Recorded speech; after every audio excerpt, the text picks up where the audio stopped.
We want to welcome Dane County Circuit Court Judge Everett Mitchell to our studio. Thanks for being here. You were elected in 2016 and been reelected since then, and you preside over the Juvenile Division Branch number 4. Prior to that, you worked in the DA's office, but now you also oversee the Dane County High Risk Drug Court Program.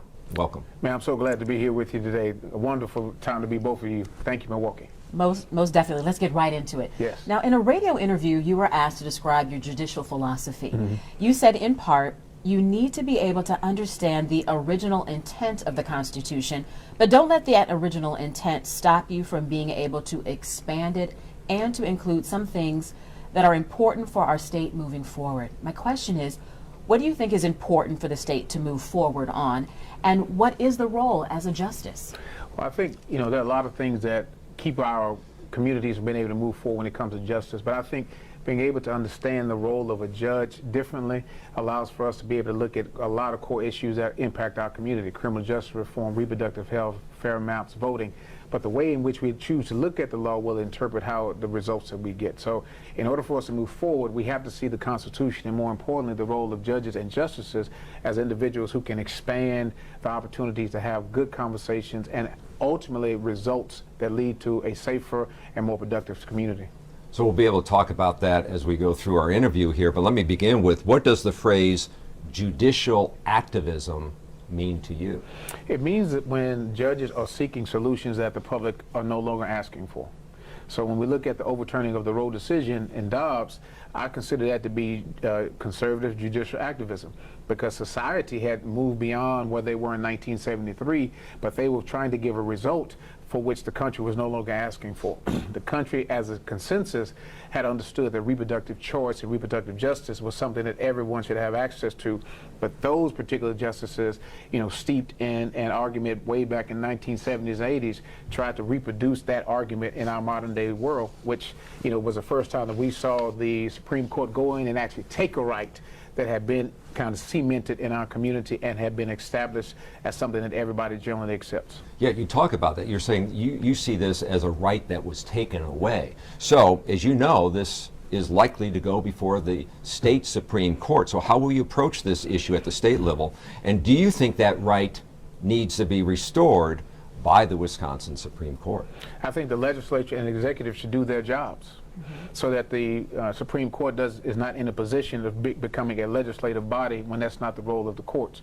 When the executive and the legislative cannot create this resolution, then it goes to the Supreme Court to be able to try to check and see. I think in South Carolina, that many of us might consider South Carolina a southern conservative state, I think they put a check on the constitutionality of the limitations that their legislature was placing on the board related to abortion and reproductive choice. So I think we need something to respond to. Right now, there's really nothing to respond to, and we need to be able to have the executive and legislature put something up so that the courts will have something to be able to respond to, and we don't have that just now. So other than the tools of the Constitution to look at, first of all, a law that was written before women had a right to vote, what other tools do you have if the legislature, as you said, is not moving with society?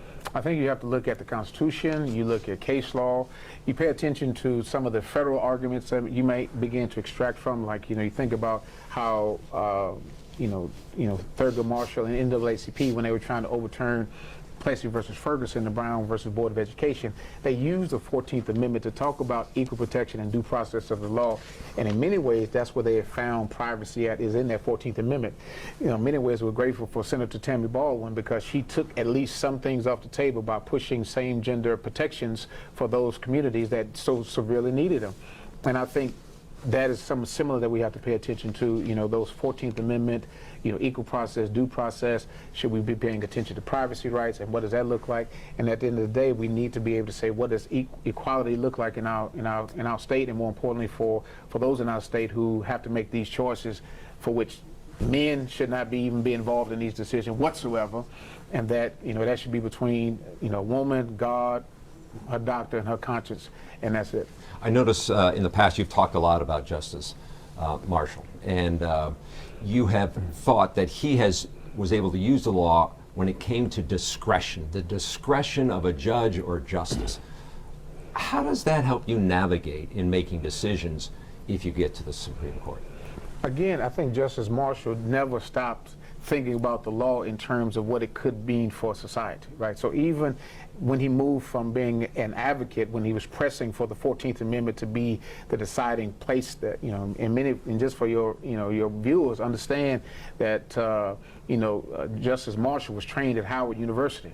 Shout out to the HBCUs who were making sure that they were trained in this idea of the 14th Amendment being used for progress.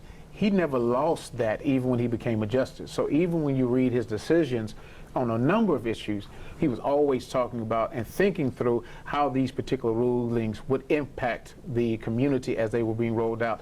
You can't just be loose with your words, because every word that comes out of a Supreme Court decision will be used as a reason to move some policy or not.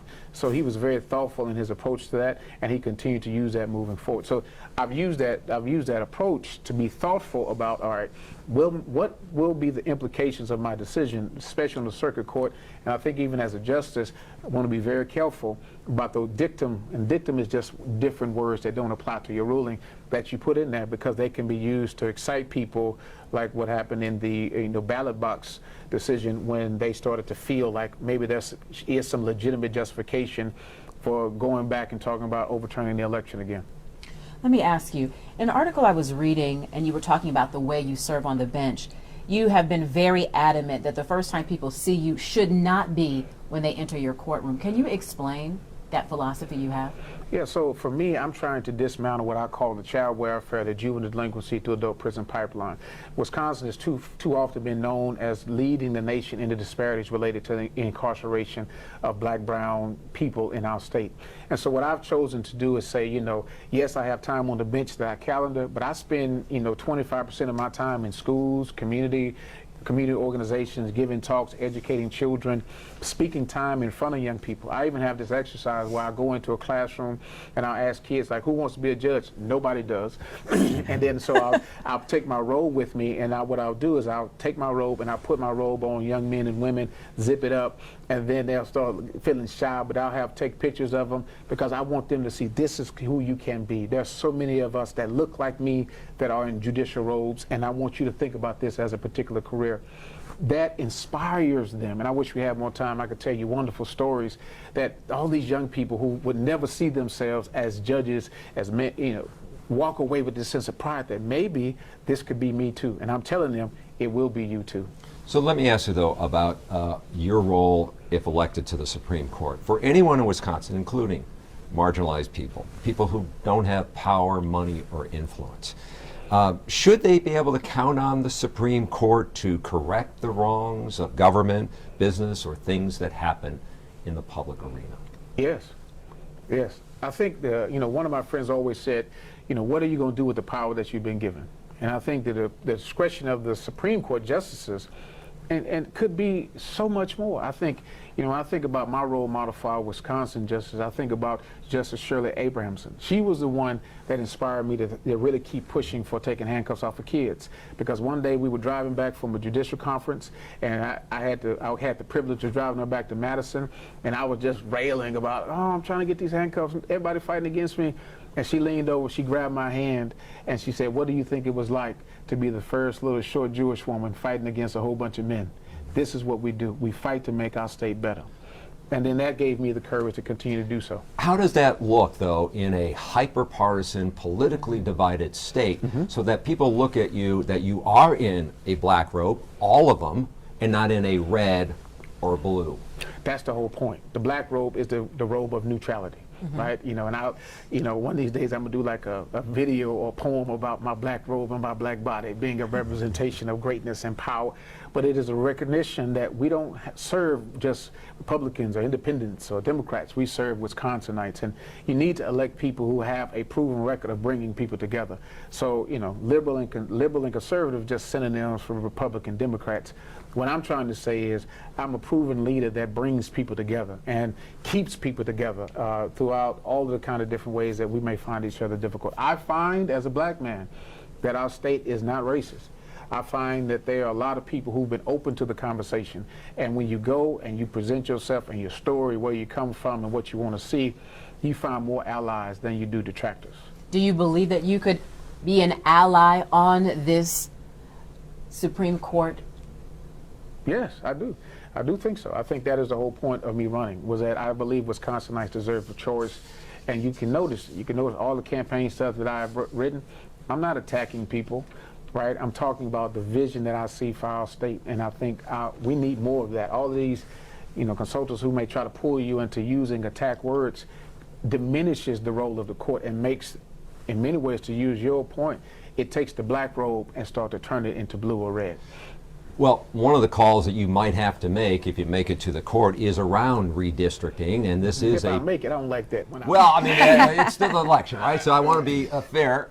Everybody has a chance here, and we'll know in the primary which are the final two that go through. So you have raised concerns about the term least change when talking about redistricting these maps that are, these are very political issues that are decided by lawmakers. So how will you address this issue in any oversight that the Supreme Court would have on redistricting? No, I'm hoping that we finally get to a place where legislature and executive can work together. But the idea of the least change approach, and this is what I want to make sure people are clear about, just because you criticize a decision doesn't mean that you played your hand in deciding a case already. As a lawyer, as a judge, as an adjunct professor, you have the right to weigh in on decisions and whether or not, these constitutional standards that they're trying to apply, whether or not it fits into any kind of mode of constitutional standard.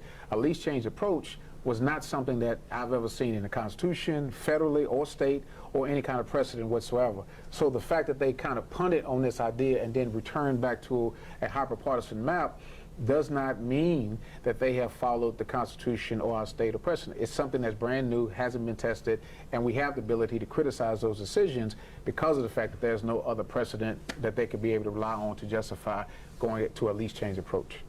All right, let me ask you this. You're known in Dane County, whether it's on the bench, as a community member, as a pastor, but your challengers have been able to outraise and outspend your campaign. So what has been your strategy to reach a wider group of voters before the primary, especially when you're outspent by three other candidates? I think the biggest gift that I have is a gift to remind people that money should not buy your votes. And money does not buy votes. It does not, it makes media maybe some money, but it doesn't change lives. And so what I have touched isn't just in Dane County. What I've touched has been around the state. So I've been around the state, serving our state for almost 18 years, working on restorative justice, working on giving communities, whether they're small or big communities, ideas about how to implement trauma-informed care, speaking at conferences of thousands of people, helping them to get their communities better, able to address juvenile justice and reforming their justice system so they can make it better. So I planted seeds in so many different places that is the root, right? Spending time in faith communities, having conversations with grassroots organizations that I've marched with, that I've stood on principle with, whether, walking and talking about immigration reform and DACA and standing around when they were locking up children in cages down in Texas and saying that that's wrong, or making sure that we're bringing our community together after George Floyd. That's thousands of people, and that's the thousands of people who will be able to talk about Judge Mitchell is the right representation that we need. Maybe other people need to spend money because nobody knows what they've done and they haven't done nothing. But me, I'm not that person. I've done a lot of work. I've committed myself to justice, and my receipts demonstrate that. Our final question to you, and we've been asking all the candidates this, about their life experience. You are an ordained minister. You pastor on Sunday. I pastor every day, man. Okay, that's a good point. No problem. What has been the life experience that has given you and positioned you for this moment to be elected or wanting to be on the U.S. Supreme Court or State Supreme Court? I appreciate your manifestation. But the idea is that, I grew up the son of a single mother. I grew up, didn't know my father growing up. I had a stepfather who abused my sister for 12 years. I'm a victim of sexual abuse myself. I'm a kid who grew up functionally illiterate. And I was taught by two beautiful black women, Ms. Margaret Bell and Ms. Daisy Wilson, how to read at the age of 18 years old. And because they taught me how to read and reminded me I'm a diamond in the rough, that gave me a lens to know what can happen when people believe in you.